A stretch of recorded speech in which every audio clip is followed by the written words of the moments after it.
Cryptonaut podcast. My name is Mark Stores, and hanging out with me as always is Rob Morphy. Robert. Thank you so much. And Chris, also known as I fucking knew it. Yeah. The goblin gargle. I fucking knew it, dude. The entire time pre-pod, Chris just caught us with that out of nowhere after my failed audio test. So the goblin turkey got us. It kind of is a goblin. Almost like a turkey call. It is. You know? Like a little bit of a turkey call. But I like to think there's a little metaphysical patina going on. There's definitely a goblin in there, though. Dude. Oh, yeah. And I mean, dude, I know it's kind of early. We're heading into goblin season because it's summertime. Mm-hmm. Fun boy. We're heading into well, you have season. One mega season, unlike, say, the rest of the world. Dude, this is it, though. Dude, the sleeves have fallen off my shirt. I know. I saw. Yeah. My footwear has changed. I talked to you both. I'm like, I'm yard drinking. Yeah, you are. Yeah, I mean, you were. This is the time. This is the place.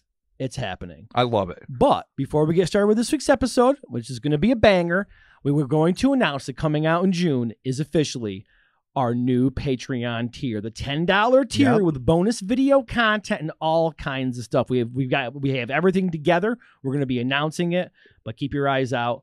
June 1st, right? Yeah, June 1st-ish, or somewhere around there. Sure. We're going to be launching the video tier. It's going to be happening. We're super stoked. There's so much cool shit happening. Oh yeah, it's awesome. We have so much video content. We really do.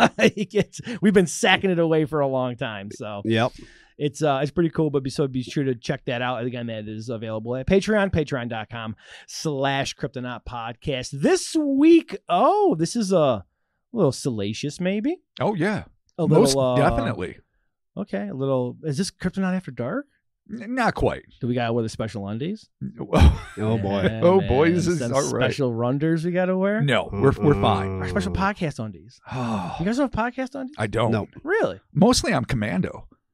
Like I'm wearing underwear tonight. It's a rare change of pace. I don't on the hottest of days? Well, because I'm wearing shorts where there'll be some views.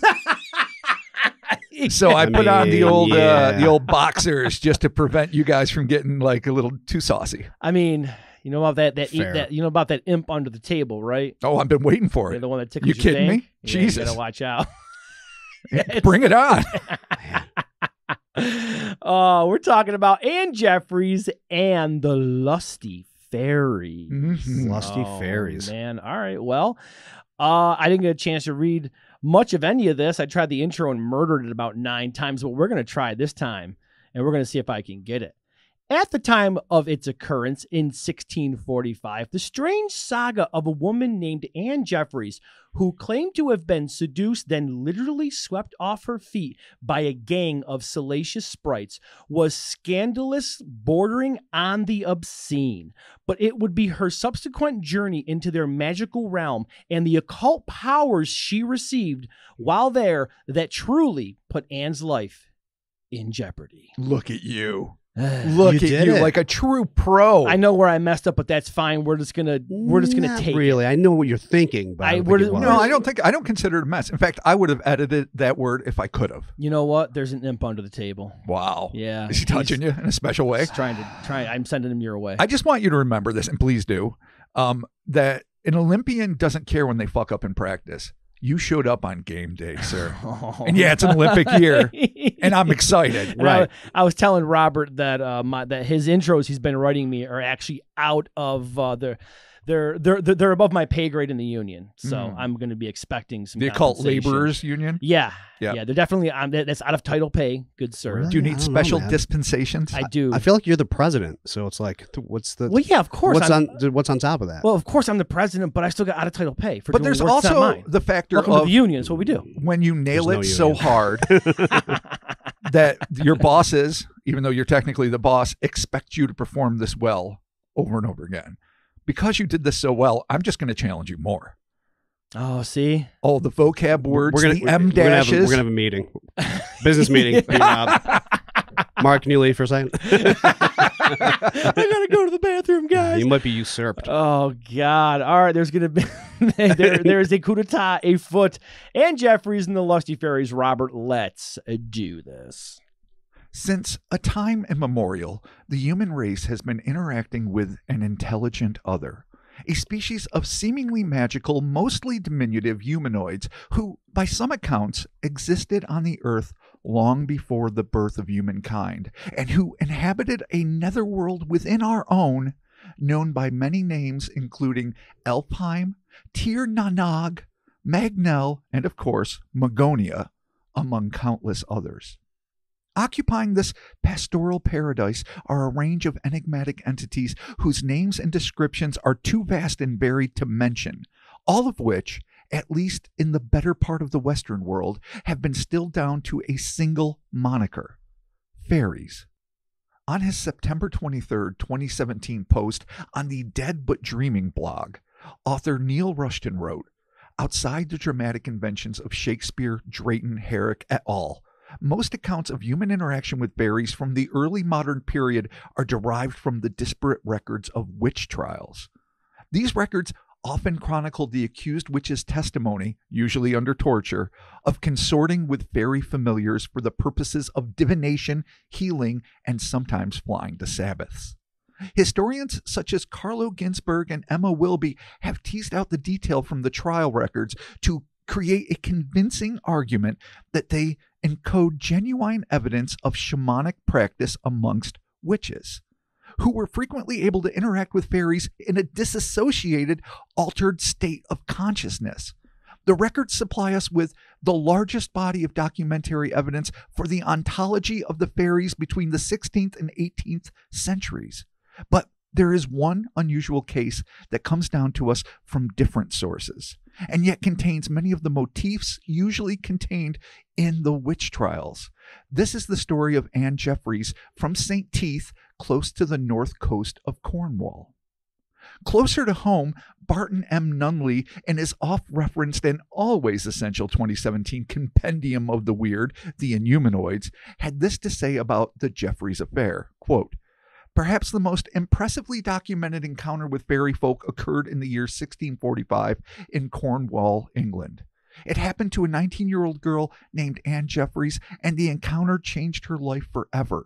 The story is a steamy one for its time, with both sexual and religious overtones, and was discussed in detail in Jerome Clark and Lauren Coleman's excellent work, The Unidentified." End quote. And I can agree. That's also an excellent resource and should be perused by anybody interested in this shit.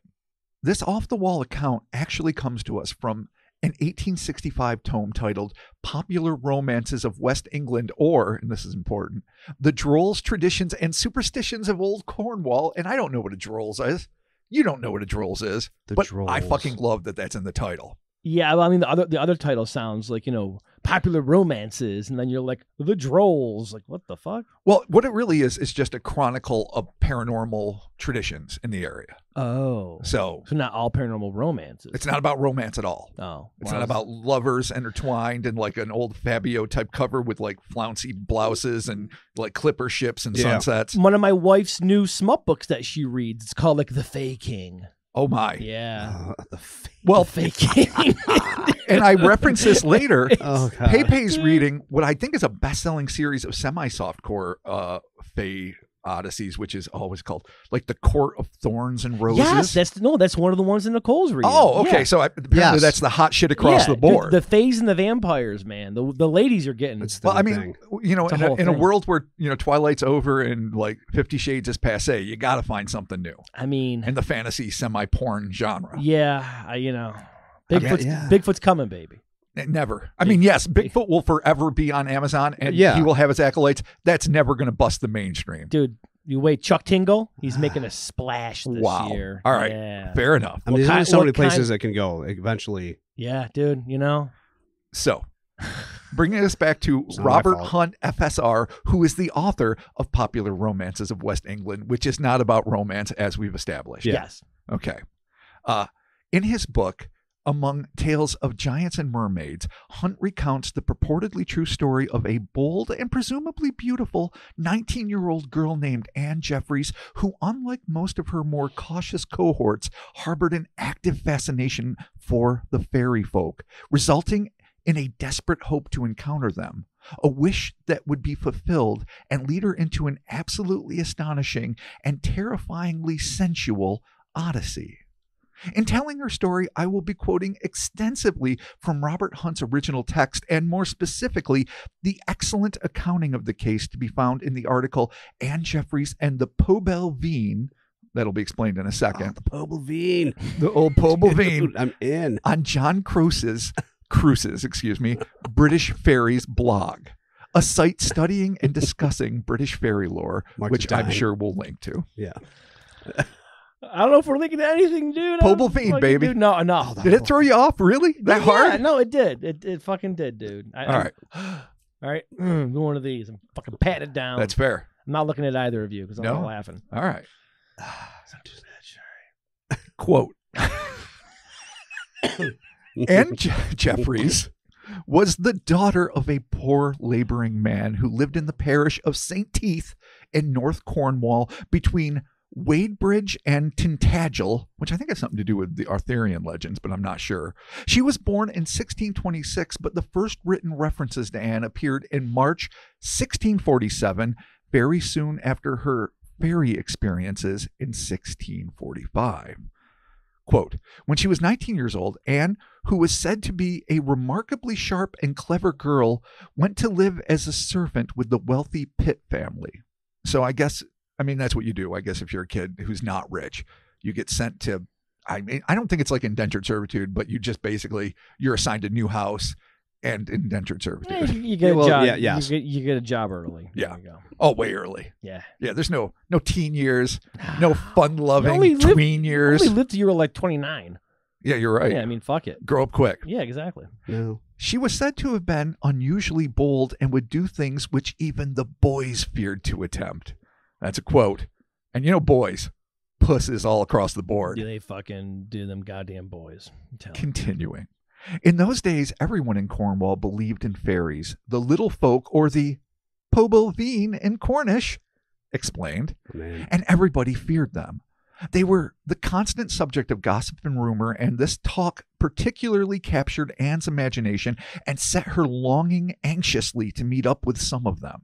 As a result, she was often out and about after sunset, turning up the fern leaves and looking into the bells of the foxglove to find fairies singing all the time this charm. Fairy fair and fairy bright, come and be my chosen sprite. Equally, she never allowed a moonlit night to pass without her going into the nearby valley and walking beside the stream where she would sing yet another charm. Moon shines bright, waters run clear, I am here, but where's my fairy dear? Doesn't quite rhyme the same, but you know, well, I get what she's going for. Yeah, it's fine. Yeah, I mean, it's like a wrap off almost, maybe. Maybe. You know, sort of. No, but yeah. All right, whatever. I mean, sure. Okay. You get that one. It's a wrap off. Yeah, man. She's like rapping to him or something, and then they're like waiting for him to come back. There's not a rap battle. He's going to show up and be like, a rap battle. Yo. Yeah, I want it to be a rap battle. It sounds more like a poetic, lyrical sort of thing. I know, but in my mind, it has to be a rap battle. Okay, that's fair. Way cooler. You take it where you need to, buddy. Okay. Fine. All right. Don't fuck with the Pobelvine. Wow. Dude, I can't fucking deal with fucking Pobelvine. Okay? Yeah, that's really throwing you for a loop. No, I don't even want to fucking think about it. I can't even read it. It's too much. It's too much. I can't even read it. I can't even read it. The Pobelvine. Wow. Oh, God. Continuing. The fairies spent a long time testing the poor girl, for, as they told her afterwards, they heard her perfectly well and never lost sight of her. But there they would be, looking on when she was seeking them, and they would run from frond to frond of the ferns, always just ahead of her when she was just turning them up in her anxious search. And it's worth noting here that ferns are closely associated with fairies and invisibility. Really? Okay. Just a little throwaway. Right. One day, Anne, having finished her morning's work, was sitting knitting in the arbor, which, for those who know, is like a leafy glade. It could be vine shrubs, usually on a trestle. And she was alone in the house of Pitt and just doing some shit in the yard. When she fancied she heard someone moving aside the branches as though endeavoring to look in upon her, and she thought it must be her sweetheart. So she resolved to take no notice. Anne went on steadily with her work, and no sound was heard but the regular clicking of her knitting needles. Presently, she heard a suppressed laugh, and then, again, a rustle amidst the branches. The back of the arbor was towards the lane, and to enter the garden, it was necessary to walk down the lane to the gate, which was, however, not many yards off. At last, Anne began to feel vexed that the intruder did not show himself, and she said peevishly, half out loud, "You may stay there till the moss grows on the gate, ere I'll come to or, before I'll come to you." So, yeah. Saying, fuck off. If you're not going to come out, eat it. Well, there's an intruder in her house. No. All right. She's in the garden of her, not owners, that's the wrong way, employer's house. Right. And she's knitting. And she's just doing her thing. And then from the fucking wooded glade outside of the arbor, she hears like twinkling laughter and fucking. Right. Is this a Game of Thrones style stuff here? Well, I mean, I don't know about that. I mean, it's the time. Okay, all right, cool. So not that Game of Thrones is completely fictional, so it's not. Yeah, but you know what I mean. You know what I'm talking about. Old timey England, yeah. Okay, all right, cool. Right. Like knights and shit. I don't know. I don't know if it's. I don't know. I mean, I'm not an expert. I don't know. Okay. 1600s are closer to us than you think. Yeah. Because the Revolutionary War was 1700s. The fucking Industrial Revolution was 1800s. We, sir, are 1900s, aka 20th century. Okay, all right. We, tail end, granted. A few hundred years off, maybe. Okay. So I'm just only saying. a couple hundred years off. It's fine. Yeah. But I mean, maybe there's a few cosplayers. Knights of yore. They're LARPing hard in the 1600s. Is this a round table? Hard LARP. So I don't know is my real answer. All right, cool. But she's basically telling dude in the woods, all right, fuck you. If you're not going to pop out, I'm not playing your game. All right, I get it. Cool. There was immediately a peculiar ringing sound and very musical laughter. Anne knew this wasn't her lover's laugh, and she felt afraid. Nonetheless, it was a bright day, and she assured herself that no one would do her any mischief, as she knew herself to be a general favorite in the parish. End quote. To be that young and fucking naive, especially in the 1600s, no less, when there are no fucking cops, there is no rule of law. I mean, granted, you get beheaded at a fucking moment's notice, but still. Man, there's like a bunch of weird shit. I love that, she's this pretty 19-year-old, and she's like, who dare, while I'm alone by the woods, I mean, trifle with me? Yeah, like serial killer much? Yeah, I don't know. That wasn't even a thing. Wasn't even a thought. It would have been a demon by those standards. It's true. In that day and age. And if you were a serial killer back then, how easy would that be? Like, oh, he fell into the river. I'm sure. Yeah, I don't know. He's gone. Because most people just go gone. The most prolific serial killers will never be known to history because they did it when history had no chance of catching them. Right. Yeah, man. All the way up until like the Wild West and maybe even beyond. It's like, you know about H.H. Holmes? Because 100%. Yeah, there was with some the murder house.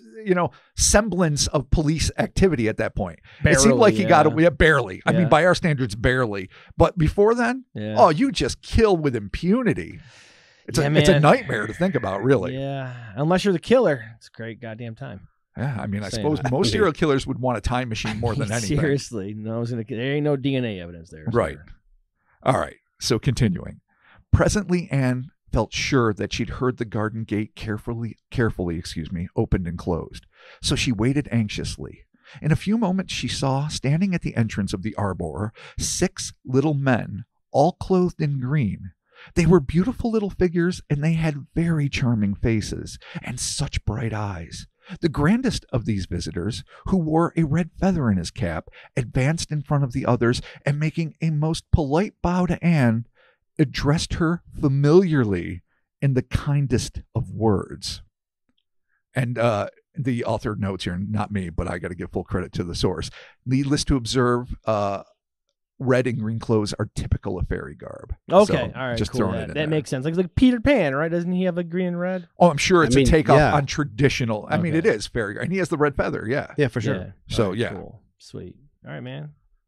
This gentleman looked so sweetly on Anne, and she was charmed beyond measure, and she put down her hand as if to shake hands with him, but instead he jumped into her palm, and she lifted him into her lap. Oh, he's mad small. Yeah. He's tiny. Yeah. And you were going to address this right now. Okay. Like Wayne's, in my opinion.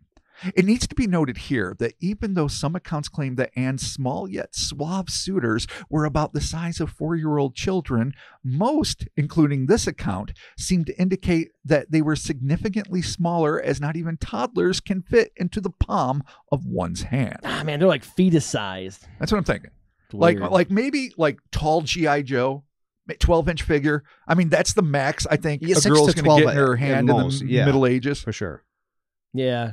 Even a tall G.I. Joe would be kind of weird in your hand. It's like going to be that. weird, but you know, it's not like an action figure. It can balance of its own accord. Yeah. Or it might be sitting on the hand. Right. We don't know that he's like surfing up. Okay. All You right, know, fair. Surfing fair. up. I'm just Surfing up. saying 6 to 12 inches is my guess. Yeah, no, me too. Yeah, no, for they're sure. definitely, yeah, if it's in her hand, it's tiny. Right.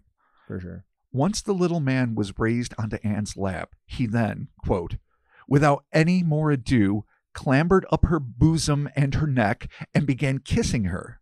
Anne never felt so delighted in her life as while this one little gentleman was playing with her. But presently he called his companions, and they all clambered up by her dress as best they could and kissed her neck, her lips, and her eyes. Okay, it's getting a little there. I Yeah. mean, It's they're, getting a little, but they're keeping it on a level. They're like first base, right? I mean, Making out, I don't know. It seems kissing. I don't know what the bases are specifically. I always, home run banging, obviously. What's under the shirt? Second, maybe? Or is that third? And then over the shirt is second, and then just the gentle making of the out is first? 2 and 3 are very Yeah, they're because- kind of like nebulous. interchangeable, yeah. I don't think I've ever known the specific baseball No. analogy. All right. So maybe first. Right now, they're keeping it on a level. They're being respectful and polite. Right. But I have to add here. This, according to some accounts, did not sit well with Anne, who, while perfectly content to cheat on her so-called sweetheart with one super hot fairy dude with a sexy red feather in his cap, was not down for riding the 6-on-1 Fairyland Express to Pound Town. Shockingly. Yeah, right.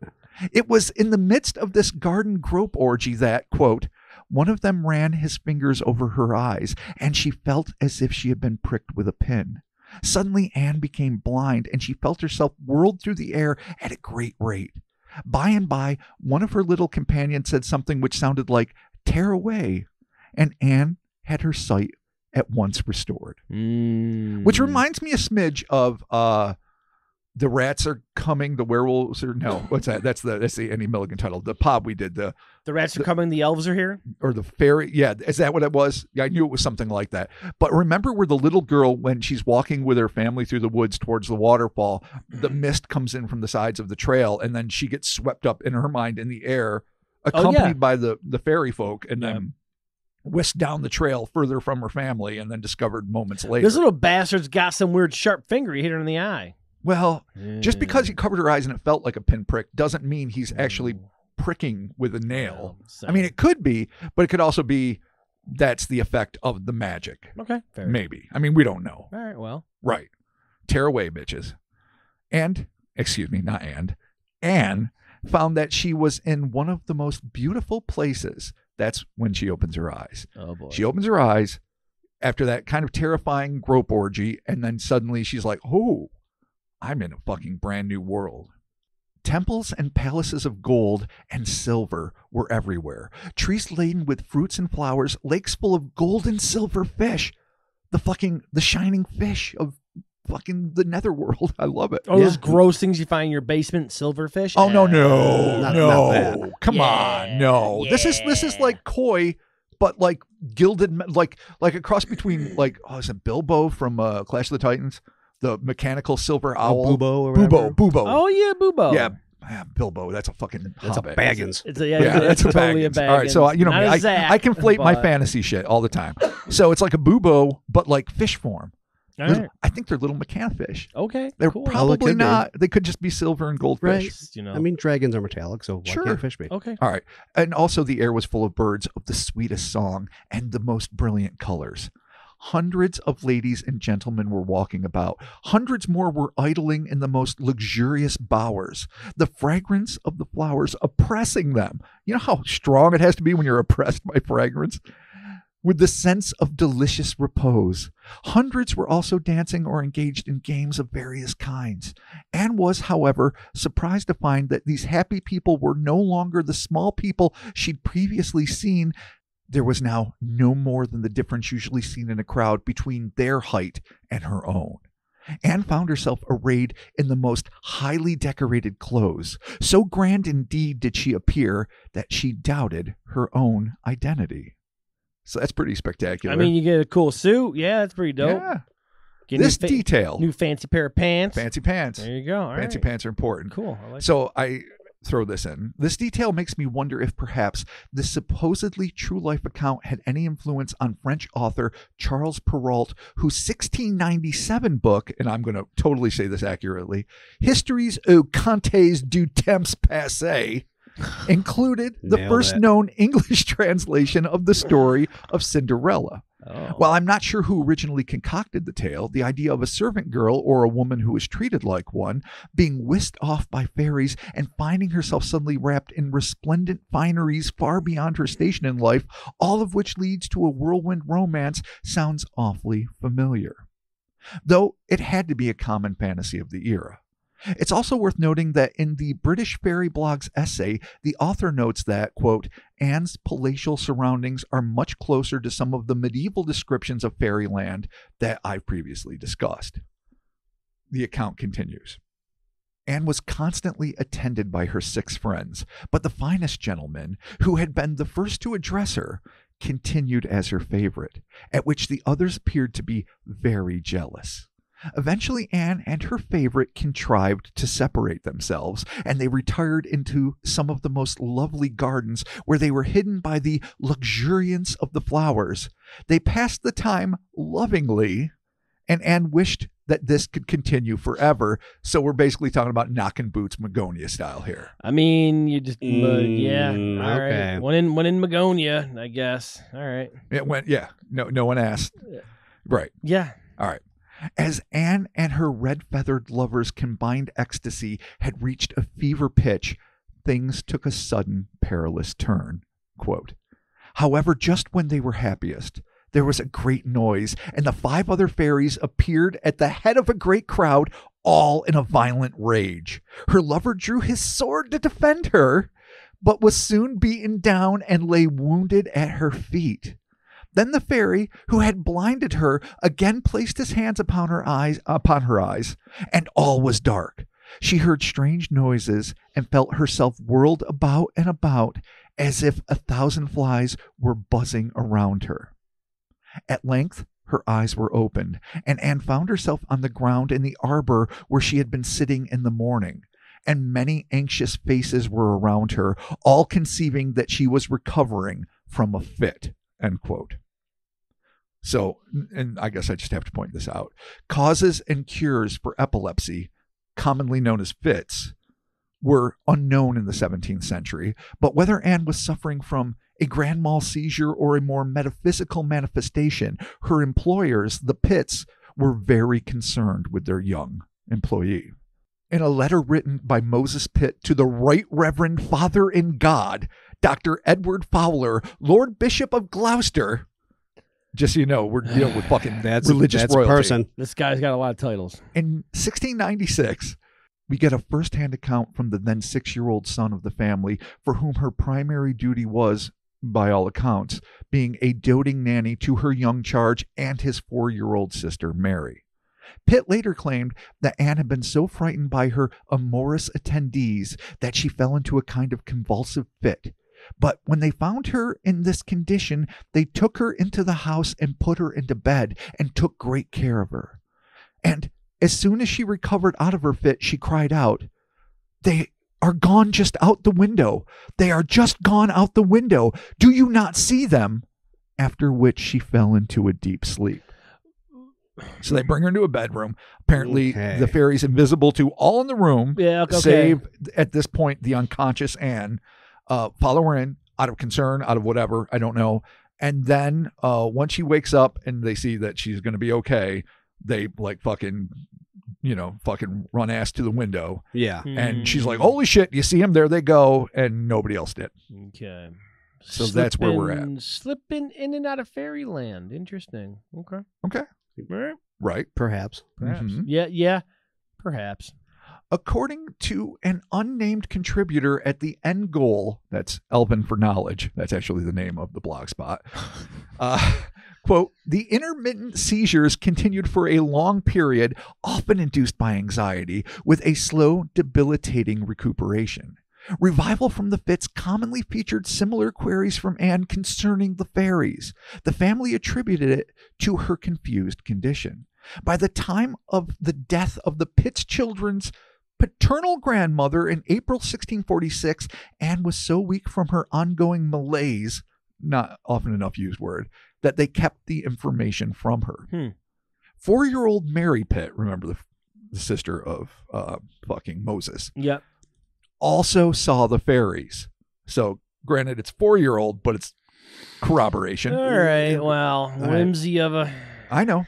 Just putting it out there. medieval child. But continuing from the letters of Moses Pitt, although no other family member did, Mary was presented with a quart-sized silver cup by them with instructions that she should pass it on to her mother. When she tried to carry out the task, her mother rejected the gift, telling her to return it to the fairies. Her brother Moses, then around 7 years old, witnessed Anne frolicking among the trees in the garden, but although she informed him that she was cavorting with the fairies, he did not see them. The fairies had the power to make Anne invisible, doing so when a neighbor was trying to find her one day when she was in her bedroom. She fasted for long periods with no visible effects on her health, claiming the fairies were providing her with sustenance. And we know what a treacherous road that can be. The fairies always appeared in groups of even numbers, never more than 8, never less than 2. End quote. For whatever reason, perhaps some kind of exposure to alien elements or bacteria in a world that she'd visited all too briefly, but still, or for more explicable reasons, Anne's sickness would last for the better part of the year. Though Anne's perspective of reality had surely been bent by her harrowing and rapturous experience, it wouldn't be until she was finally fully recovered from her long illness that she realized how profound the change within her actually was. According to Nunley, quote, "From that point on, Anne was a changed woman. She apparently gave up her lusty, adventurous ways and became a devout Christian.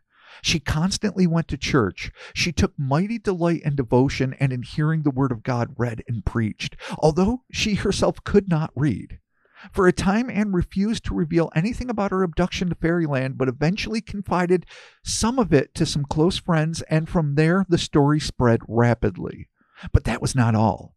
Anne's exposure to Fairyland, coupled with her extreme religious devotion, had apparently given her the power. Her master and employer, Moses Pitt, wrote, quote, "People of all distempers, sicknesses, sores, and ages came not only so far off as Land's End, but also from London," which I guess is a hell of a long way, "and were cured by her. She took no monies from them, nor any reward that I ever knew or heard of. Yet she had monies at all times, sufficient to supply her wants. She neither made nor bought any medicines or salves that ever I saw or heard of, yet wanted them not as she had occasion. She forsook eating our victuals, and was fed by these fairies from that harvest time to the next Christmas Day, upon which day she came to our table and said, because it was that day, she would eat some roast beef with us, which she did, I myself being then at the table." That is obviously, again, Moses Pitt writing from his memories as a child. Now Anne was, it seemed, no longer eating human food, but being fed by the fairies, who constantly waited on her and vied for her favor. Intriguingly, Pitt continued, "She gave me a piece of her fairy bread, which I did eat, and I think it was the most delicious bread that ever I did eat, either before or since." So I guess the kid got a piece of the bread, and it seems like I don't know what medieval bread tasted like. Moldy, full of fucking, Can't be good. spores and fucking Mud. Maybe it was real maggots. good, though. Could have been delicious. Could have been the best bread ever. But apparently fairy bread beats it. All the fucking shit. Mud, maggots, and plague. Yeah, it makes sense too. It's modern day sausage pepperoni. Wow. Yeah. The best. There it is. Okay. Referring again to the British Fairies blog. As a result of her fairy experience, Anne found that she was endowed with clairvoyance and healing powers. The first person she cured was her mistress, but her fame soon circulated within Cornwall and beyond. Anne had been given ointment by the fairies to cure, as we mentioned before, all distempers, sicknesses, and sores, such as falling sickness and broken bones, and she was also granted the power to make herself invisible at will. perhaps using the same ointment. It reminds me a lot of the Peter Pan? The Peter Pan possession. Yeah, the invisible boy. But I mean, I suppose he wasn't healing anything. He was just being a dick. No, I know, just getting free shit. She's and got fucking around. salves and bombs and unguents and ungulates and whatever else she's got here. Moved animals, ukuleles. And she's like healing people. Like she went away, had a little adventure, and came back, and she's like Mother Mary. Apparently, she's like but after she turned to the Jesus, right? Which is weird. Well, after this happened, Jesus, but she went hard to Jesus. Yeah, right. What if she is? I don't know. Yeah. What? Say it. I don't know. Who healed? Did Mary? I don't know who healed people. Did Mary help me? Jesus helped heal Mary people. I thought Mary did. No, Mary didn't. Sat there. I mean, you can. I thought you can ask for. I thought Mary did. Mary's intercession in modern days and in certain places through her blessing. Who's the people claim to be healed? Ah, damn it! Who am I thinking of? The blind was she a blind woman? How? Don't look at me. Help! I know. I want to know your lore. You're talking about like a more modern Italian woman who was blind and like was a healer. No, Mother Teresa, right? Isn't that her? She wasn't blind. Didn't? Oh, she wasn't. No, she just took in a lot of homeless fuckers. I thought that she wasn't she like a miracle worker or some shit.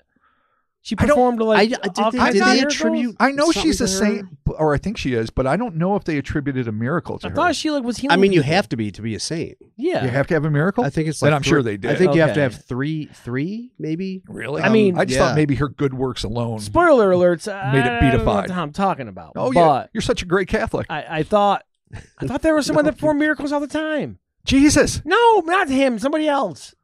I mean, in the 20th, Teresa, in the in the Virgin 19th, of Guadalupe, I don't know, 20th century, you got like Padre Pio. You got a lot of motherfuckers that claim as intercessors of Christ to heal people. Okay, lots of healers. Mark's Catholic confusion. Right. Okay. I mean, when you were never. But if you're talking about like New Testament references to healers, right?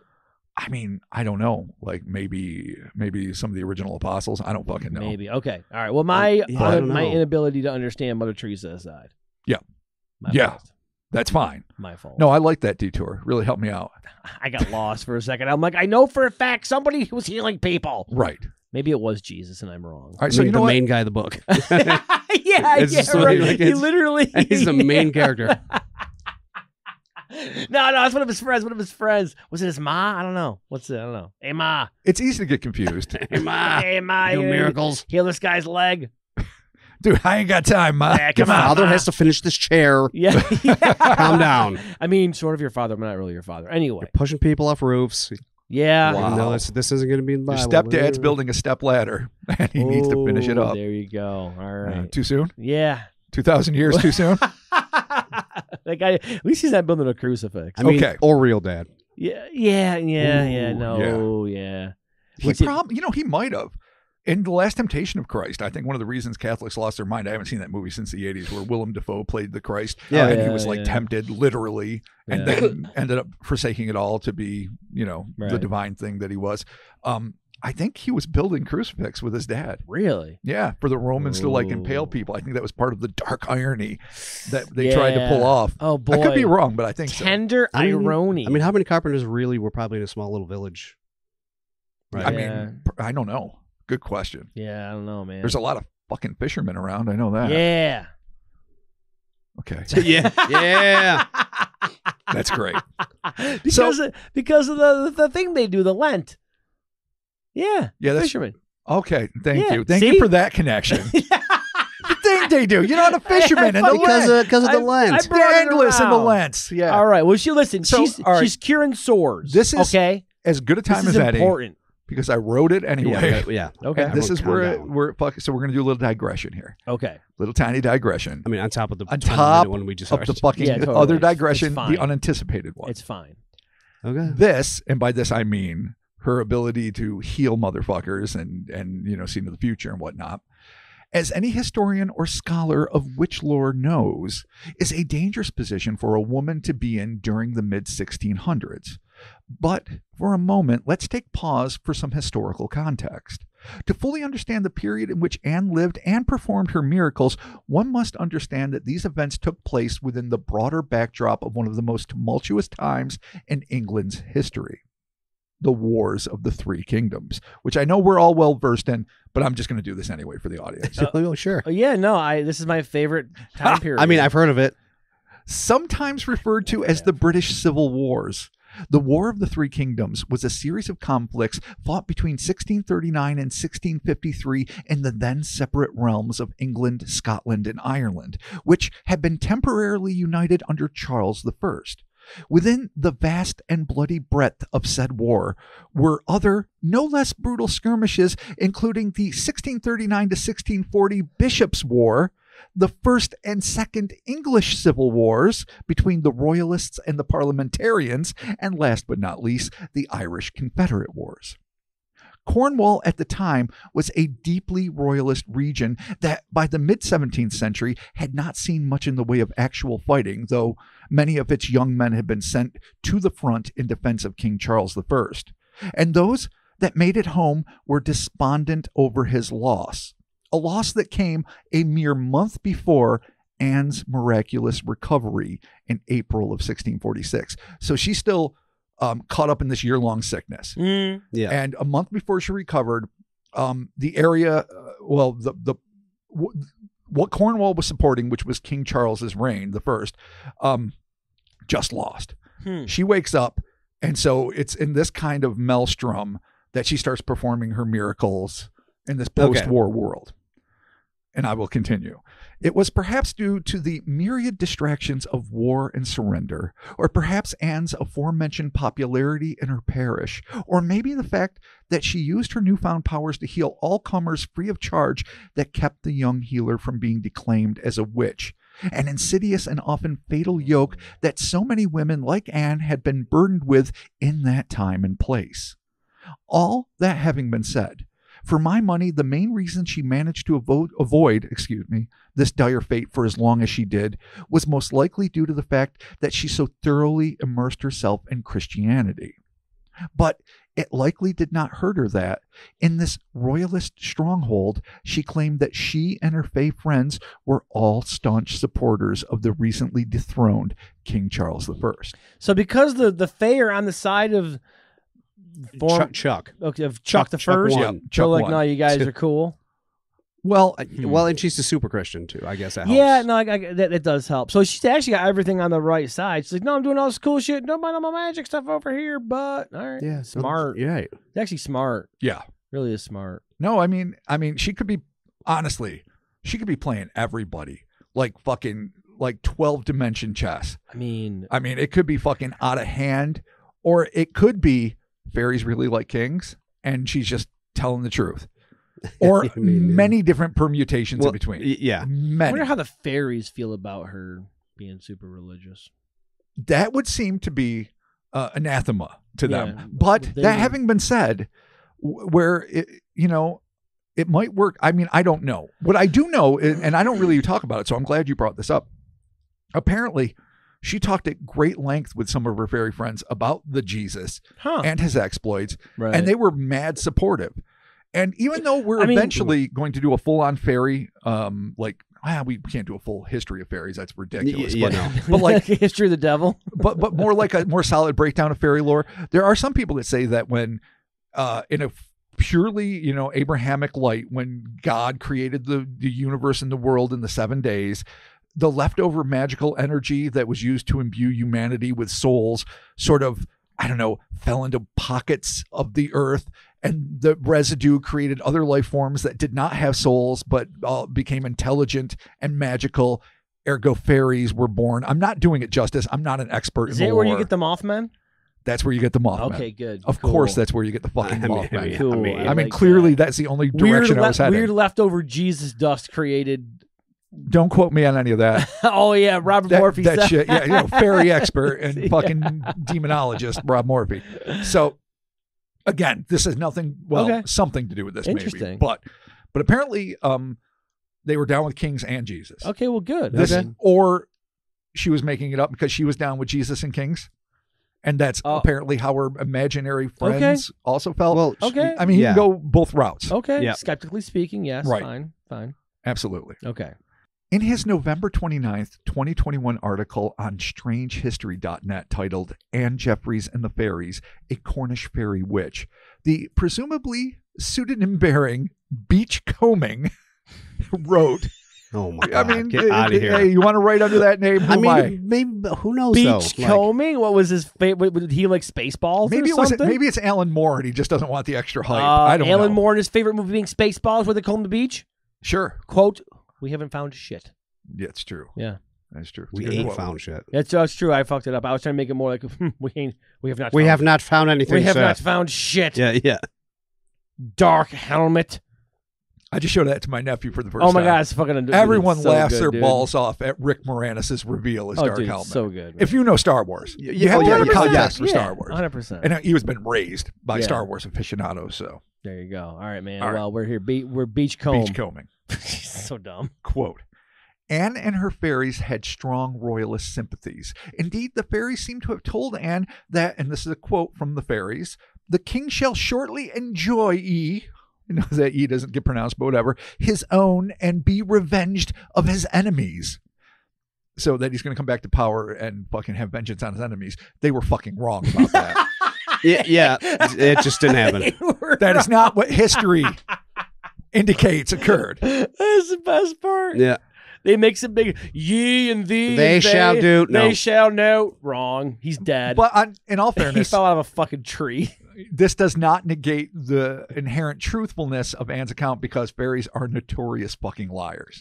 See, so they're using it to advance. Charles the First shall regain the power of psych. The power of psych. You know what we call that? We call that a gotcha, boys. Ooh. Yeah, gotcha. Fair. Yeah. Right on. Okay. All right.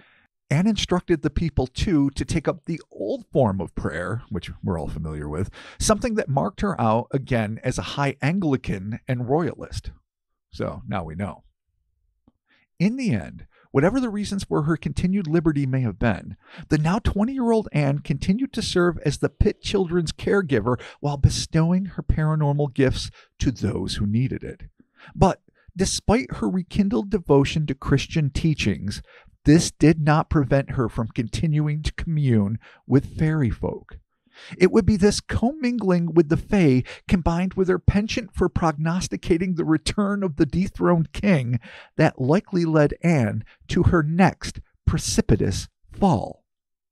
After treating a steady stream of the sick and injured for nearly 4 months, sometime between the Christmas of 1646, where she supped on roast beef with the Pitts, as we recall, and February of 1647, Anne was summoned to the house of the local magistrate, John Tregeagle. I'm going to fucking struggle with this one. He has oh God. Tregeagle. Let's call him John T. Yeah, Johnny T. There you go. Where, according to Combing's article, Anne was presumably put under charge for suspected witchcraft. Oh. She had, after all, admitted to working with spirits. Her fairies' apparent interest in scripture would hardly excuse them to the likes of Johnny T. Yeah. Now, magistrates did not, in the 1600s, go after every country healer. But Anne combined her healing practices with a line in prophecy, and it was perhaps here that the authorities took worried note. This was, after all, the very delicate period following from the end of the English Civil War, end quote. According to the British Fairies log, log. I say, you know what? No, we're keeping that. Stick with log. Yeah. The British Fairies log. Yeah. Log. British log Fairies entry. started British for Fairy. 3.2. Okay, so according to the newly christened British Fairy log, Fairy log. quote, one John Tregeagle, Esquire, who was the steward to John Earl of Radnor, oh God, the skating lord, oh Jesus, being a justice of the peace in Cornwall, sent his warrant for Anne and sent her to Bodmin jail, and there kept her a long time. End quote. Her offense was apparently not so much her claims of fairy acquaintance, although that was certainly enough to get her in trouble in those days, and in Scotland to get you burned at the stake. More of a problem for Anne, however, was the fact that she was a staunch Church of England royalist during the Civil War. As we have seen, she was very devout, but she insisted on high church services, which didn't go down well with the increasingly powerful Puritans. Possibly even worse than that was the fact that her prophecies for the future foretold, as we mentioned, the victory of the king and the triumph of the bishops. The Faeries, this is again a quote, had previously given Anne a warning that she would be apprehended. When they did this, she asked them if she should hide herself. They answered no. She should fear nothing, but go with the constable. So she went with the constable to the justice, and he sent her to Bodmin jail and ordered the prison keeper that she should be kept without victuals, which I think is pretty much established as food, in case anyone didn't pick up on that before. That's a bummer, man. And she was so kept, and yet she lived, and that without complaining. But poor Anne lay in jail for a considerable time after, and so Justice Tregeagle, who was her great prosecutor, kept her in his house for some time as a prisoner, and that without victuals. So motherfucker just won't quit with not feeding her and keeping her in prison. It's some shitty shit. But women in the 1600s, and unfortunately well beyond, it's not a pretty picture. It's not awesome. But he's keeping her in his home, so is he using her powers? No, he's just being a creep. Something else. Oh, I mean, I don't know. I'm reading. Maybe he was because she was like a witch or whatever. I think he's just being a creep. She was like using his powers deeply between the lines. But at this point, she's 20. She's young and popular. Okay. Maybe she's pretty by 1600 standards. I don't know. I figured maybe he was. But just like and he's a big old bag of scum who not only just throws her in jail without food for God knows how long, but then when he gets her out, fucking puts her in his house. That's what I mean. Sans food, and that I mean weird. that really has a corrupt tinge to it. Well, yeah. If this guy's not a full-on perv, that's right. The fuck are you doing? Yeah. All right. No, he's a fucking perv. Let you out of jail, but you got to stay at my house. Yeah. Weird. Exactly. Super weird. Sauce. All right. So, as the kids say, sauce. Yeah, totes. All right. Right.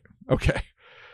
Apparently, after a year or so in Bodmin's jail, she was released to a sort of house arrest in the home of the mayor of Bodmin. She held out, though, and eventually had to be released without charge, after which she took up a position with Moses Pitt's widowed aunt in Padstow. Combing continued. Beach combing continues. Anne seems not to have been punished. Why? On paper, Anne looks as if she would have been easy meat for the gallows. Here was a woman using spirits to work magic and who admitted as much. The 1640s had seen an uptick in witch prosecutions in England, not least because the Civil War and the religious fervor that had accompanied it. This was a dangerous period for people like Anne. How then did Anne get out of Bodmin alive? The authorities seem to have accidentally given Anne a platform by taking her to what passed as the Cornish capital at this date.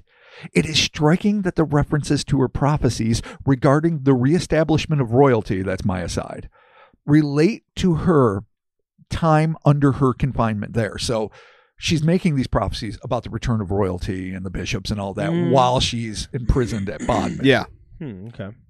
Perhaps there was a sense that it would be best to get this woman away without the perilous spectacle of a long trial. Our sources are too slight. We can only speculate, end quote. And I agree with that. It makes sense. Like she's surrounded by people that are imprisoned because they're also royalists.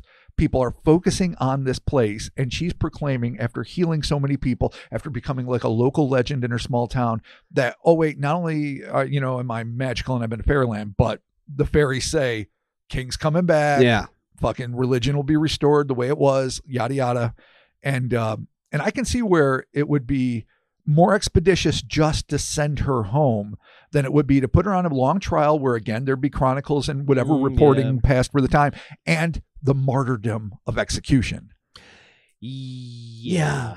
But again, I just feel like it is a time to where you could just get away with like murder, literally. Yeah, just be like, she just died, slipped on a rat. Yeah, she just had a fit and hit her head, and there you go, here's a body back. Choked on some gross bread. Yeah, there you go. The grossest. Like I said, or they're just wanting to take advantage of certain situations. Again, they're fucking creeps. Yeah. Oh, yeah. I mean, it's it's not agrees. addressed. She probably would never have a forum to talk about it, nor would she want to, because back then, as happens all too often, even fucking today, the victim becomes the prosecuted one in cases of molestation, assault, and rape, which is fucking you get the Darvo unbelievable. But all right, that fucking aside, so there would be plenty of reasons for her to keep that part silent, if indeed it transpired. And shit, I mean, there's every reason to assume it might have with those fucking bags. So who knows? All right. Once established at the Padstow residence, Anne continued healing the sick. Then, 10 years after her first encounter with the Faeries in Pitt's garden, she married a farm laborer named William Warren and moved to St. Mabon, following which, or so Moses Pitt believed, the Faeries had forsook her. That's a quote. Other accounts have it that she continued her, perhaps now platonic, or perhaps not, relationships with the fair lads of her youth. Decades later, Moses Pitt sent his agent out to interview his once beloved nanny, who was now at the ripe old age, especially for the time, of 68. The agent, Mr. Humphrey Martin, visited Anne in 1693, whereupon he wrote back to his employer, "As for Ann Jefferies, I have been with her the greater part of one day, and did read to her all that you have wrote to me. But she would not own anything of it. As concerning the Faeries, neither of any of the cures that she did. She answered that if her own father were now alive, she would not discover to him those things which did happen then to her. I asked her the reason why she would not do it. She replied that if she should discover it to you, that you would make books or ballads of it, and she said that she would not have her name spread about the country in books or ballads or of such things, if she might have £500 for it." End quote. So, is she denying that anything ever happened? Yes, but you have to contextualize it the right way. She's saying, "I wouldn't want my dad to find out about it. I wouldn't confirm it for you, because you will make a big fucking deal about it, the ballads and stories, and that's not what this is about." So here's the key phrase to me. She would, if her own father were now alive, she would not discover to him these things which did happen then to her. Gotcha. Okay, gotcha. So even her own father, and the patriarch is top fucking dog in this society. She'd like, even if he was still alive, I wouldn't say yes that this should happen. Okay, because I'm not going to have this exploited. But here's something that needs to be added in conjunction with that. Some have speculated that, beyond not wanting to be celebrated for her former good deeds, Anne's silence may also have been due to a fear of reprisals from the notoriously secretive Faeries themselves. See, fairy assassins. They get you every time. They don't like to be talked about. They don't like to be revealed. And we all know one thing, and I think we've established this over and over again. If a gargoyle tells you, don't fucking talk about me. Don't fucking talk about it. It's how you lose Ray Dong Chong. And your sweet child. Exactly. But why the forsookening? Yeah. Or is that coming up? Well, no. Moses Pitt came to the assumption that she was forsook. I don't necessarily think that's what happened. Okay. That's why I wrote other accounts, following which Moses Pitt believed. And there's, if I could have, I would have italicized. I should have verbally the word believed. The Faeries had forsook her. Other accounts have it that she continued her now, perhaps platonic or perhaps not. I wonder why he's just assuming. Who knows? Who knows what agendas any of these fucking people have in this time? Like religious agendas, economical agendas. They were writing shit constantly, doing letters and poems and shit. I mean, who knows? It's centuries ago. It's a whole different political and religious hierarchy. And it turns out that, and a side note, Moses Pitt dies in a debtor's prison. So he started off a wealthy child, and he was wealthy enough to hire Mr. Humphreys to go track down, or Humphrey Martin to track down, her later Ann on Jefferies. in life, but at some point, he ends up broke as shit and in debtor's prison. Now, is it because he was still a royalist and that, when, the parliamentarian government took over, they started fucking their enemies, as has happened so often throughout history? I don't know. Right. But, and so maybe he was trying to make a quick buck off a pamphlet involving the exploits of Ann Jefferies. Yeah, that would make sense. I mean, was a printing press there?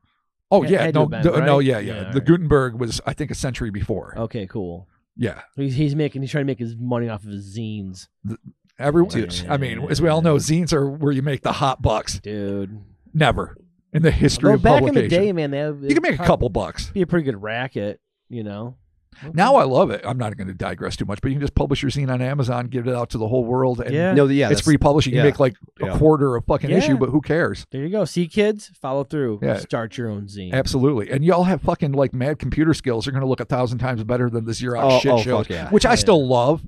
I still love shitty old Xerox zines. Yeah, but I staple to get folded. Just garb. Yeah. I love them. I'll always love them.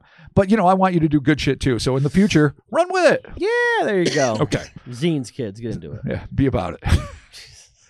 So maybe Fairy reprisal, maybe who the fuck knows what. I mean, it's possible. She just is like, fuck you. I'm not talking about it. I love you, kid. I loved you when you were a kid. Love you so much. Right. Fuck off. Understandable. Okay. Whatever her reasons for silence, and despite her advanced age, Ann Jefferies was far from done when she was interviewed by Humphrey in 1693, as she lived until 1713. The math is pretty extraordinary. I think it's like 88, but don't. Okay, yeah, I'm like, she's 200 years old. A nearly unheard of feat that must have sent the Cornish rumor mill swirling concerning wild, unhinged fairy sex and its effects on longevity. Oh, yeah, because she's old as shit. You fuck a fairy. Yeah. And I mean, that would be like literally living to like, I think 146 today. Days, man. Shit. I mean, 88 in the 1600s or early 1700s. The fuck are you doing? Yeah, that's pretty crazy. Yeah. Damn. Man, she didn't even get married until she was 29. That was practically death's door. Yeah, and now she was an old fucking maid. Probably had 3 husbands already. Which I don't know if she remarried or not. All right, well, it was not mentioned. Okay. Well. What I do know is she lived for fucking ever, and she porked fairies. Ergo, booyah. There's a correlation. Occam's razor. Let's fucking go to Iceland. Oh boy. Yeah, Occam's razor's back, I mean, baby. the succubi suck the life from you by giving you pleasure. Okay. Occam's razor aside. Yeah. But the fucking elves and the fairies. Maybe you get extra. I mean, extra lives. Maybe. I don't know. Maybe it's like quarters on the fucking video game. There is way too many variables in this fucking story. Yeah, holy shit is there. Oh, stop it. This is one of the best documented fucking fairy fuck stories and life well-lived stories. I'm not saying it's well documented. I'm just saying there's a lot all right, of hold variables. Just hold your fucking horses. We're getting there. We're almost at the end. Okay. Man, I don't know why you're mad about that. Just because I want to fuck a fairy and live forever. All right? And you're ruining that for me, Chris. I mean, I really didn't say anything about you. You're free to do what you want. Well, I'm just saying. You just made up that argument. That hope is on a tenuous fucking precipice. And, every little bit of fucking weight you put on the other side fucks it up. I mean, all right, the seesaw of fairy fucking is the seesaw of fairy fucking. It's a delicate balance. Thank you for saying so. Yes, it is. All right, Rob, you're going back up. You're going back up. You're going back up on your seesaw. All right, we're almost done here. All right, here we go. Let's do In terms of what the modern mind should make of Ann's incredible, nearly lifelong adventure, the writers at Egol, I think I said that right. That's again Elven knowledge. Wrote, no charges were ever brought against Ann Jefferies. Modern-day academics such as Diane Purkis and Peter Marshall consider she was fortunate not to face allegations of witchcraft. Differences of opinion arise among scholars. Lisa McLean believes Anne considered that her healing capabilities came from God. Regina Bucola holds the opposite view, maintaining that from the outset, the 19-year-old declared her healing skills originated elsewhere. Disagreement also exists regarding Anne's religious leanings. McLean asserts that she was probably Catholic, whereas Marshall refutes that claim as a misconception, contending that she adhered to Anglicanism. So, again, lots of fucking debate. In the end, perhaps it is Neil Rushton who best sums up the strange legacy of Ann Jefferies. Quote, the question remains, who were the fairies and where was the fairyland in Anne's story? If she was genuinely describing her flight to an alternative reality and the retention of contact with metaphysical beings, was it real? The answer may reside with Anne's belief in fairies. The story and Moses Pitt's correspondence make it clear that she did believe in the objective reality of supernatural fairy entities even before she met them. It simply took the circumstances of an altered state of consciousness, perhaps in the form of an epileptic seizure, for her to realize this reality. As usual with both folkloric fairy encounters, and modern experiences, we need to allow for the possibility that consciousness is not constrained to what is usually considered consensus physical reality. Just as for shamans and witches, the potential for consciousness to access non-physical realities by bypassing the usual neurological confinements may explain interaction with non-human intelligence and the matrix in which they usually live, the ex-NASA scientist and out-of-body phenomenon adherent Tom Campbell has coined the phrase entering a different data stream to explain the ontological reality of what the mind experiences when it is freed from its incarceration in the brain. It is simply a different reality with different rules. If, like Ann Jefferies, you believe in fairies, however culturally coded they may be, that is what your consciousness will bring to the table if it is allowed to do so. End quote. Maybe in the end, we really do share our world in a more expansive way than most of us can ever imagine, with a whole cabal of intelligent others. Or maybe consciousness creates its own goblins, one that, for some, are just as real as the rest of us. Or maybe a young girl was desperately ill in a time before legitimate medicine and psychiatric care, and that she, like the rest of us in any age, just made the best of it while somehow being swept up in political and sexual scandals in an era when women were tragically expendable. Whatever the truth behind the Ann Jefferies saga may be, it remains a fascinating glimpse into a bygone world and how, no matter how much time has elapsed, eternally identifiable human lives are in any time frame. Ann Jefferies in the Lusty Faeries. Man, boy, one of those things. Did she? Oh, boy. Okay, so I mean, she didn't get fucking burnt, hung, no, dumped, I'm shocked. leached. Fucking shocked. No, she didn't. So that's a miracle in she and of was itself. able to just kind of go with the flow and kind of hang out. So, yeah, I guess skeptically speaking, starting off here, I mean, is she suffering from some sort of like mental condition where she's kind of like having, flights of fancy or whatever, or thinking that she's seeing fairies and whatnot? But if she is legitimately curing people after she comes back from the fairyland, then how the hell do you explain that? How do you explain and that? what sort of deal do you make with the fairy devil where they're like, okay, we kiss you, you show up, you're hanging out, you freak out, you wake up in front of everybody, and you all of a sudden have powers. Well, let's Like, explain this a little more. Sort of like, well, Chris, you go first. There's a Jesus. That's why the Jesus component is interesting to me with this, because I feel like it was after that she found out she had the powers. Absolutely. And then that's the discrepancy at the end where one thinks, well, no, clearly this is when it happened, and the other one's like, well, no, she said something before, after. So, yeah. Well, from a Christian context, obviously, the Jesus is going to get full credit for the healing powers. It goes without saying. But let's take it back a little further, because the way you distilled it was accurate, Mark. But, she took a full-on fairy lover who, I don't know if he defended her to the death or just defended her to the beatdown before she woke up there. But here's the thing. I mean, their rage was contained in that they weren't trying to get back at her, or they didn't ignore her for the rest of her life. She clearly had access. Now, some people, like Moses Pitt, said that she never went back to fairyland. Other scholars maintain, based on, I don't know, there was like 3 letters that were discovered in 1924. I didn't get a chance to get into that. Were correspondents from Cornwall that confirmed that there was a salacious lady. Did we talk about this? Did I include it? I actually don't remember anymore. But whether I wrote about it or not, a salacious lady that was like communing with fairies and could heal people, who is obviously Ann Jefferies. Mm-hmm. Okay. So there's like additional corroboration for what was going on at this point. So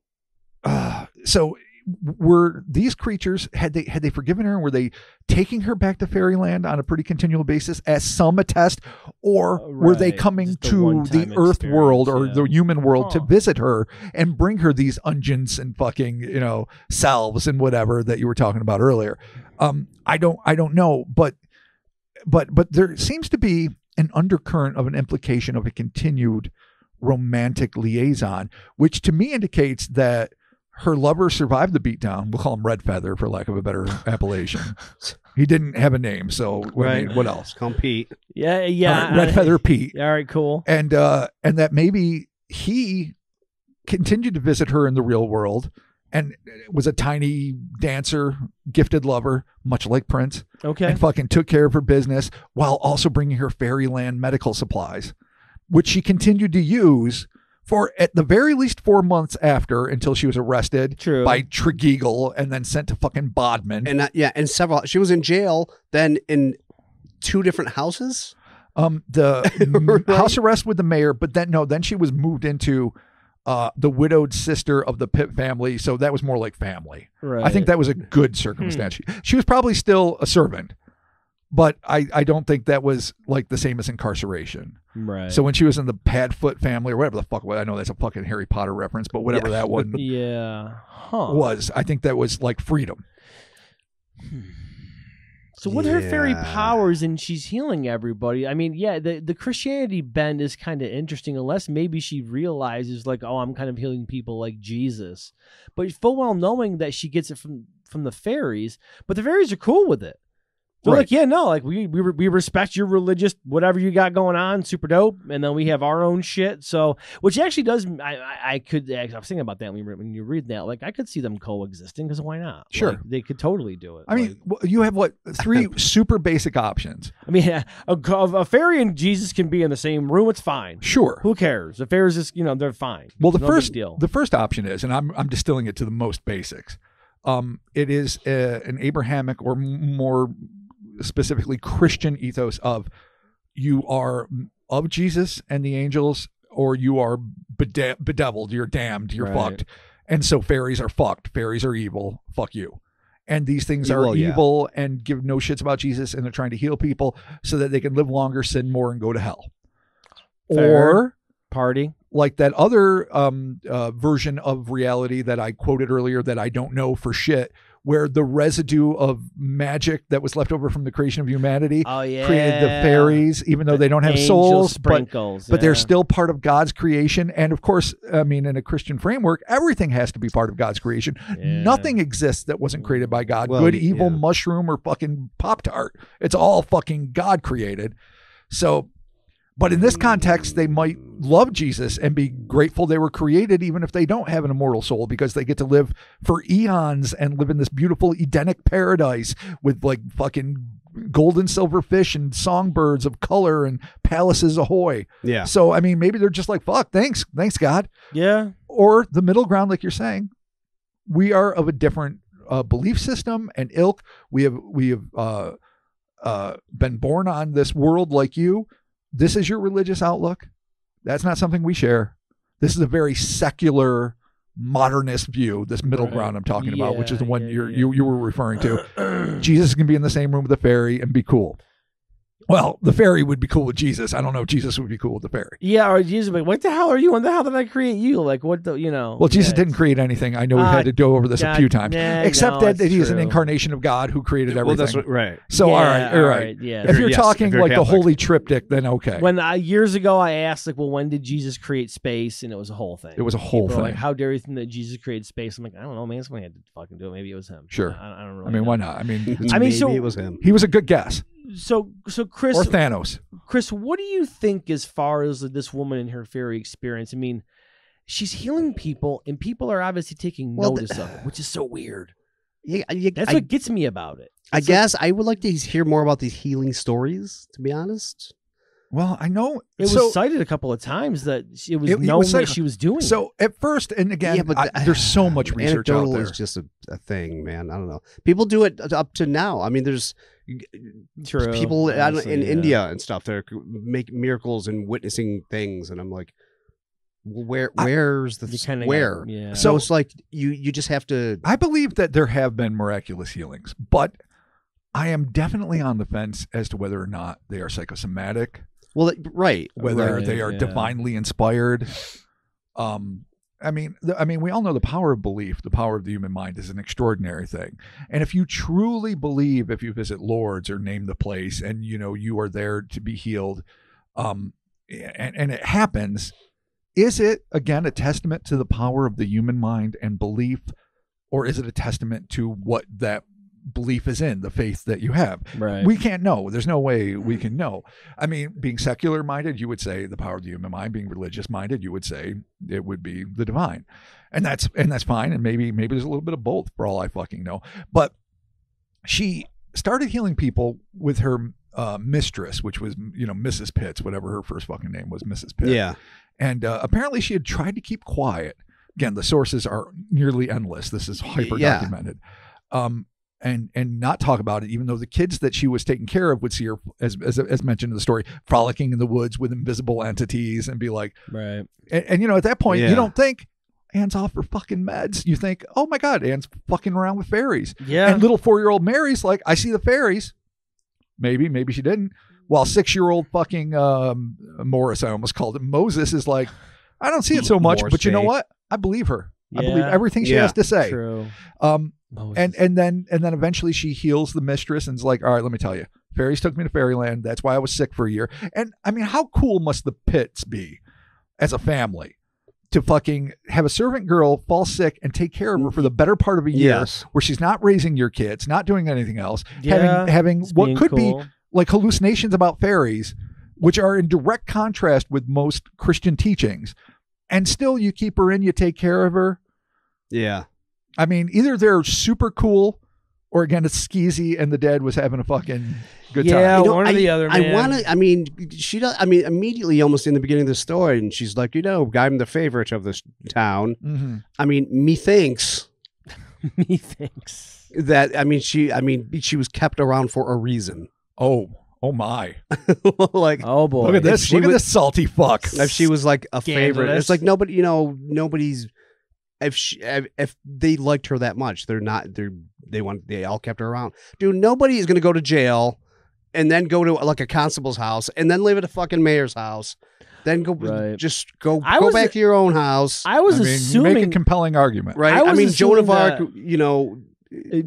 eventually she got burned at the stake. Which still makes her right? a victim and a survivor. 100%. But I was thinking that may well be the case. Maybe they were keeping her around for the whole like healing power. Because if you have a woman who has these powers from a fairy that she can do all this healing and all this shit, like, wait, fucking yeah. No, it's definitely normally you just better than a doctor. I break killed. my leg or something, and you're like, here you go, fix my leg. Or, but whatever. it doesn't matter. Or you does. take her healing services, and you're like, yeah, go heal this guy, and then he fucking pays you because that could get dark too. Yeah. Yeah, it can get dark. Okay. And then the fairies are going to rescind their shit. Yeah. Look, plus I think like weird fairy magic trafficking. The way she went hard into dark Jesus, web. Dark web for sure. That's what I'm thinking. Maybe it's attributed to the Jesus, probably. Could be. It makes more sense.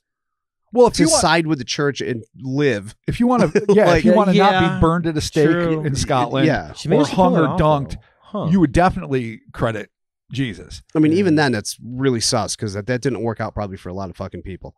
But yeah, it's just I'm shocked at the whole thing. And she had a fine ending. She was good, right? She lived to be 80-something years old, and she was just like, here I am, almost 90. Maybe like you were saying, she was having some weekly rendezvous with her fairy dude, and that keeping her young and kept her young, man, vibrant. And plus all the fairy joie de magic vivre. And Robert, closing thoughts. Closing thoughts. This is a really interesting case, not the least of which because it's at a crossroads between the fascinating world of fucking 1600s politics, religion.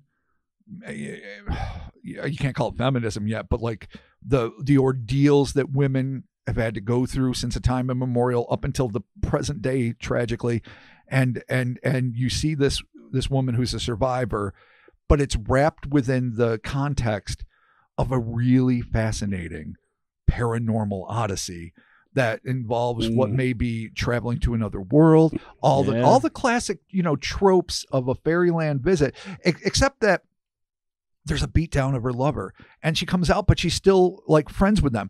And what I love what I love about Ann Jefferies, on top of the fact that she's a survivor, on top of the fact that she lived to a ripe old age, is that unlike the fucking punk ass, boys who are supposed to be so brave in her fucking neighborhood, she was out in the glade looking to meet a fairy, looking to hang out, wanting to meet, like everyone else is terrified of their powers and all that. And maybe she should have been too, based on the fact that she was sick for a full fucking year after she had like a 2-hour encounter or however long it lasted. Yeah, she got all fucked up from it, man. And then, had the perks that came from that and the decided deficits of spending a year in jail and in servitude to these fucking bizarre shitbag men. But what I love is that she started off ballsy as shit. She was out there deciding, I want to meet these people. I want to know them, which is a lot like you, Mark.